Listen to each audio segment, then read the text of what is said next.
Hello everyone, आज हम करेंगे हमारे चैप्टर का next part, that is the third part of our chapter living organisms and their surroundings. Terrestrial habitat.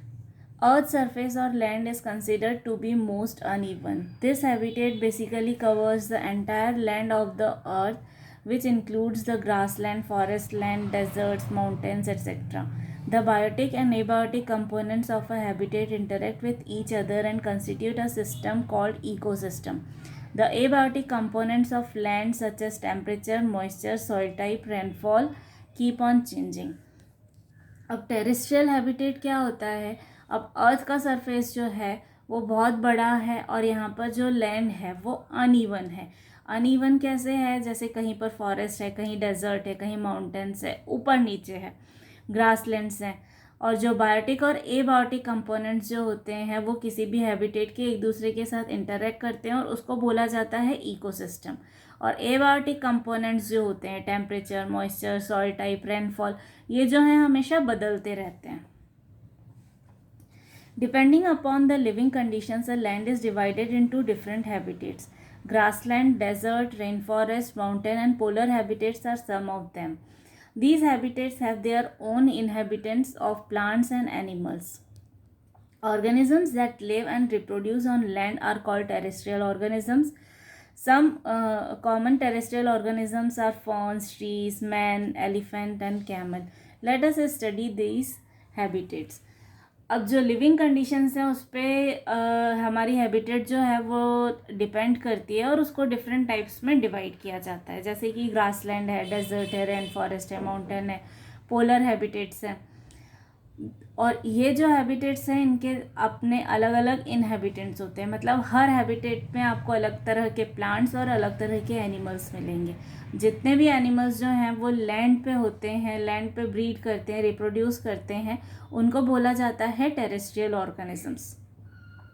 अब कुछ कॉमन टेरेस्ट्रियल ऑर्गेनिजम्स जो हैं, फॉर्न्स, ट्रीज, मैन, एलिफेंट, कैमल, और इसमें जितने भी एनिमल्स और प्लांट्स आते हैं उन सबको आप इस कैटेगरी में रख सकते हो जो ज़मीन पे पाए जाते हैं. In grassland habitat, the rainfall is moderate. Most of the animals that we see around us are the inhabitants of this habitat.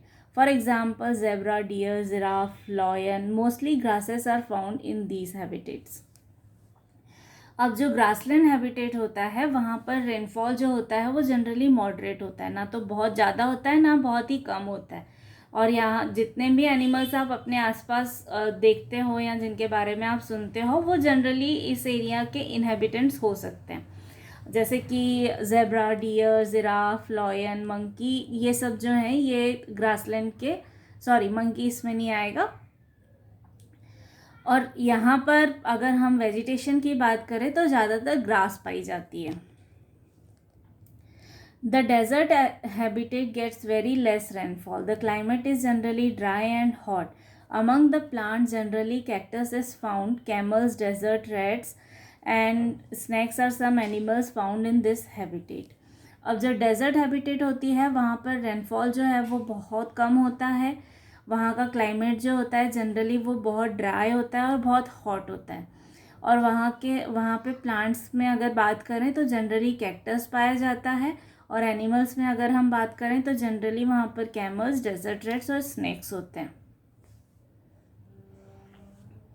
The rain forest habitat. The rain forest habitat is hot and wet. A lot of rainfall is recorded throughout the year.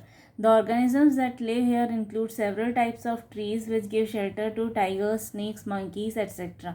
The tropical rainforest have many trees and plants, so sunlight is not able to penetrate to the forest floor. However, the plants at the top of the rainforest in the canopy survive 12 hours of intense sunlight every day of the year. There is a great amount of diversity in plant species in the tropical rain forest. जो rain forest habitat होता है वहाँ का climate जो होता है वो hot और वेट होता है. मतलब वहाँ पर नमी बहुत ज़्यादा होती है और वहाँ पर through out the year rainfall होता रहता है. और जो ऑर्गेनिजम्स रहते हैं वहाँ पर वो होते हैं बहुत तरह के ट्रीज़ और टाइगर, स्नेक्स, मंकीज, एट्सेट्रा. जो ट्रॉपिकल रेन फॉरेस्ट होते हैं वहाँ के जो ट्रीज़ होते हैं वो इतने घने होते हैं कि सनलाइट जो है वो ज़मीन तक पहुँच ही नहीं पाती है। लेकिन जो ऊपर का एरिया होता है रेन फॉरेस्ट का, वहाँ पर जो टॉप वाला एरिया होता है वहाँ पर धूप बहुत तेज़ होती है और वहाँ पर लगभग हर दिन 12 घंटे तक धूप रहती है। यहाँ पर बहुत डाइवर्सिटी होती है प्लांट्स में, बहुत तरह के प्लांट्स होते हैं ट्रॉपिकल रेन फॉरेस्ट में। The region which is at much higher altitude than the land forms the mountain habitat. The habitat is quite cold and windy. Sometimes snowfall also occurs in high mountains, so you can often find pine trees on mountains. The animals of this habitat include yak, sheep, goat, etc.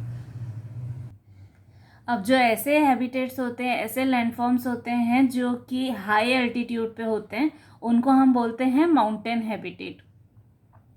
यहाँ पर generally जो climate होता है वो cold होता है और windy होता है। यहाँ पर हवाएं ज़्यादा तेज़ चलती हैं, कई बार स्नोफॉल भी होता है हाई माउंटेन्स पर।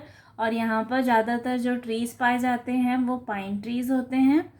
और अगर एनिमल्स की बात करें तो यहाँ पर आपको याक, शीप, गोट इस तरह के एनिमल्स ज़्यादा देखने को मिलेंगे। एरियल और arboreal habitat. Air is not an easy and suitable medium to support life. In fact, origin of any organism is not possible in air, though certain aquatic and terrestrial organisms have become secondarily adjusted for aerial existence. The organisms that use air for their existence are called aerial or arboreal organisms. For example, insects, birds, and bats. The word arbor has been derived from Latin word which means trees. Thus, arboreal organisms are tree-dwelling and is often used for birds as they build their nest on trees and rest there. However, there are some birds such as eagle and swallow which carry out much of their activity in the air or in flight. अब air जो है वो बहुत ज़्यादा easy या suitable medium नहीं है life को सपोर्ट करने के लिए, लेकिन फिर भी कुछ टेरेस्ट्रियल या एक्वाटिक जो ऑर्गेनिजम्स हैं उन्होंने अपने आप को अडॉप्ट कर लिया है कि वो सेकेंडरीली एडजस्ट हो गए हैं एरियल एग्जिस्टेंस के लिए। अब ऐसे ऑर्गेनिजम्स जो एयर को यूज़ करते हैं अपने एग्जिस्टेंस के लिए, एयर में ज़्यादा रहते हैं, ऐसे ऑर्गेनिजम्स को बोला जाता है एरियल या फिर और आर्बोरियल ऑर्गेनिजम्स। अब जैसे कि इंसेक्ट्स होते हैं, बर्ड्स होते हैं, बैट्स होते हैं, ये ज़्यादातर सब एयर में ही रहते हैं। आर्बर जो है वो कहाँ से आया है? आर्बर वर्ड जो है वो डिराइव हुआ है लैटिन वर्ड से, जिसका मतलब होता है ट्रीज़।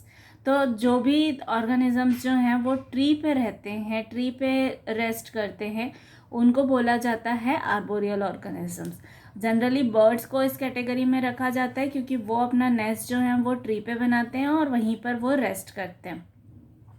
लेकिन कुछ बर्ड्स होते हैं जैसे ईगल है, स्वेलो है, ये अपनी ज़्यादातर एक्टिविटीज़ जो हैं वो हवा में ही करते हैं। While they are flying they do all the activities.